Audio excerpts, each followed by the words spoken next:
So we had this enormous student population. And student issues became very important and intermingled with social issues. In fact, the academy was seen as the microcosm of the society. It was on the campus. Whatever decisions were being made on the campus were decisions that should be made in the society as a whole, such as student power. The students should have the power to decide curricular issues, or at least they should have sufficient input, to use an expression I really don't like, but still input into the formation of college policies on all levels, including approval of teachers and their qualifications, courses, and so on and so forth, that were relevant. The idea of relevance was a terribly important issue. And so the best and the brightest of the colleges throughout the United States, and later on throughout much of the world, Western world at any rate, became increasingly committed to radical views.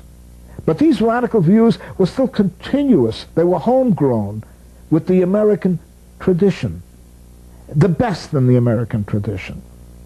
Thus the idea, the American imagination, the idea that anything is possible in the United States, which Europeans have always criticized Americans for, the belief that that endless experimentation can be done in the United States, a feeling, of being the so-called New World.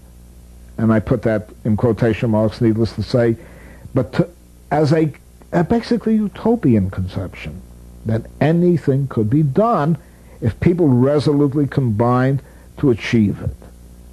And the disparities between wealth and poverty, between the condition of middle-class affluent whites and that of utterly materially degraded and repressed black people, you see, that whole mixture came together and acquired a very explosive form. And what was very important is that whereas the old left was really European, a European kind of left transplanted to the United States, that is to say, we essentially, except for brief periods of time when the left was much more relaxed and much more ecumenical, we essentially were talking in the old left in the 1930s, in effect in German or in Russian, namely in Marxian language and terminology, or in Leninist language and terms and expressions and concepts, which were alien to the United States, and in this sense we were often estranged from the American people. Now the new left was talking in English. It was talking in a language that Americans could understand, just as appropriately Marxism might have been more understandable to Germans than to Americans, or Bolshevism might have been more understandable to Russians rather than even Germans or Americans.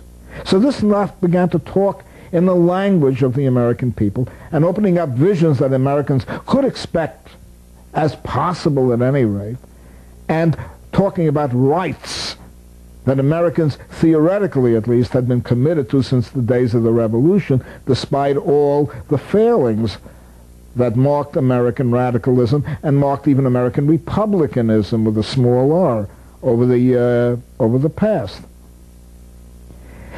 But now a strange thing began to happen, and I think that this has not been clearly developed in the minds of many people who write about the New Left.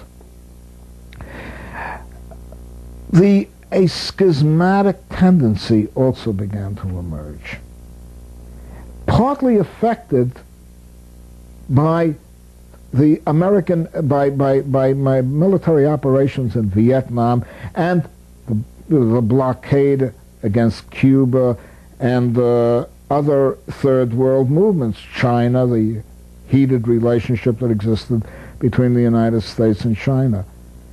Americans felt not only that they were, white Americans in particular, radical white Americans felt that they were not only oppressors of blacks, but they also felt that they were oppressors, they were the policemen, that the American army was the police force of American imperialism throughout the whole world. And ideologies coming from the third world, which, whether appropriate or not for the third world, did not really speak to the American people, began to sort of filter in to this new left, and it became less and less new. It became more and more traditional in its character, more and more anti-imperialist, you see, rather than populist, which at least would have retained its contact with the American people as a whole. And what we began to see now coming into SDS, and even coming into many of the civil rights organizations, specifically SNCC, was a certain kind of particularism. SNCC, for one thing, began to feel that it was being led by too many whites, having in fact invited whites into the movement during the Mississippi Summer in 1964. It then began to feel that it wanted to shed the influence of whites on the civil rights movement. And whites were essentially driven out of SNCC. Abby Hoffman was a striking case in point. And he lamented, I think, about this in the Village Voice in New York, that he was pushed out of SNCC. And in CORE, Congress of Racial Equality, which I had joined in '64, one began to sense more and more that there was a kind of anti-white sentiment among black people. And we respected that, you see. We respected that. But with Malcolm X, however much he was revered, is revered today, in his early period talked about the white man, as I pointed out, and talked about whites as devils. The impact of the black Islamic movement was very, very divisive, and to a great extent, other civil rights movements outside of the Southern Christian Leadership Conference, led by Martin Luther King, began to take up on that. It began to become a la mode to speak of whites as being an oppressor, and of whites as such being an oppressor. And now the movement began to sort of divide. And it divided in a very unpleasant way. Whites retained their sense of guilt, as though they were collectively responsible for the enslavement of black people. They began to retain their sense of inferiority because blacks, it seemed, were more revolutionary. At least there were outbreaks of so-called insurrections in New York in 1964, in Watts in 1965, and all the way through up to the death of Martin Luther King, the assassination of Martin Luther King. And a very, I would put it very bluntly, a very unhealthy relationship began to emerge. In the first place, whites were abjured from trying to play any leading role in the movement and to subordinate themselves to the black militants from SNCC and to a lesser degree CORE, and especially to the Black Panthers, who really went around giving orders and telling white organizations, radical organizations, what to do because the blacks were the vanguard. In any case, people began to look for a vanguard.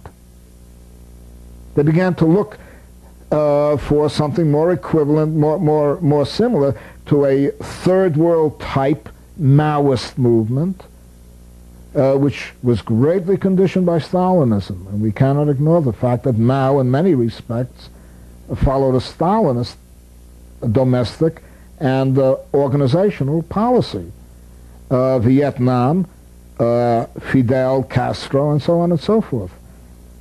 So all along the way, increasingly, white radicals began to emphasize the vanguard role of blacks, or the vanguard role of third world peoples. And Marcuse, by the way, played for a time a very unhappy role in this matter. In 1965, I remember he appeared at the New York University Law Building and talk about, and this was later to become a major policy, talk about the fact that Marx was right, because although the American proletariat was in the back pocket of the capitalist system, you did have a world. If you looked at capitalism on a global basis, you saw that the Vietnam